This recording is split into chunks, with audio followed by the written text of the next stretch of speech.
For this video, we want to find domain and range of weirdo shapes. And we're calling them weirdos because they just aren't like the others that we looked at.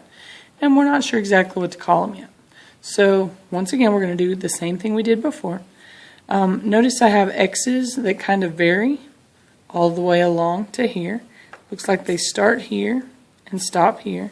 So all along my x-axis, I have points both above and below the graph. And for my y values, I have a low point, and then I have a high point. So that kind of makes it like the graphs that we studied earlier that had a start and a stop. So we're going to set them up much that same way. We know that x needs to be in between a couple of values. Same thing with our y, it needs to be in between a couple of values. We're going to do like we did before, just put those less than symbols in there. Alright, if my x starts here, I can pick any of these values and I'm going to get some picture that's on my graph. So I know it's between those 2 points. So this one, if I went and found the coordinates, 1, 2, 3, 4, 5, that's -5, 1, 2, 3, 4 for this point. And then the one that goes furthest this way is 1, 2, 3, 4, 5, 1, 2, 3. 1, 2, 3, 4, 5, 1, 2, 3. So 5, -3. So my x value is going to range from -5 to 5.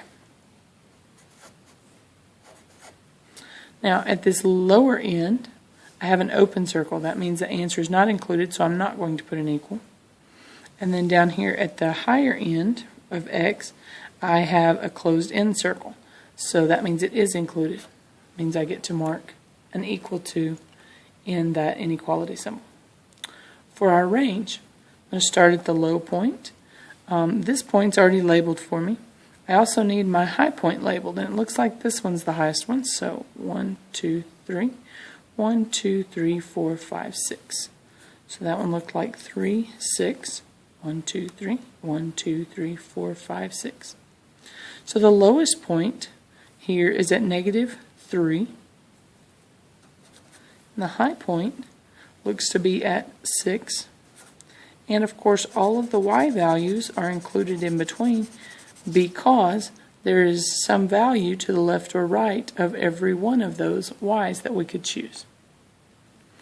Alright, at the low point we have a shaded in circle, which means it can be equal to. And then at our high point we have a shaded in circle, so it also gets an equal to. Notice that we have 3 points labeled on here. Remember, we're always looking from side to side and low to high. We're not necessarily just looking at the start point and end point of whatever shape we have. Let's look at the next one. Once again, we have kind of a start and a weirdo shape and a stop. So we're going to set them up a lot like our start stops, with our x in between and our y in between. And we'll go ahead and put our less than symbols around it. Alright, for our x values, we're looking side to side. This is the furthest to the left it goes. And this is the furthest to the right it goes. All of the x values in between that are included. So we need to know the coordinates at this low point and at this high point. So it's low point, 1, 2, 3, 4. 1, 2, 3, 4, 5, 6. So it's at -4, 6. This point, 1, 2, 3, 4, 5. 1, 2, 3, 4, 5. So this one was at 5, -5.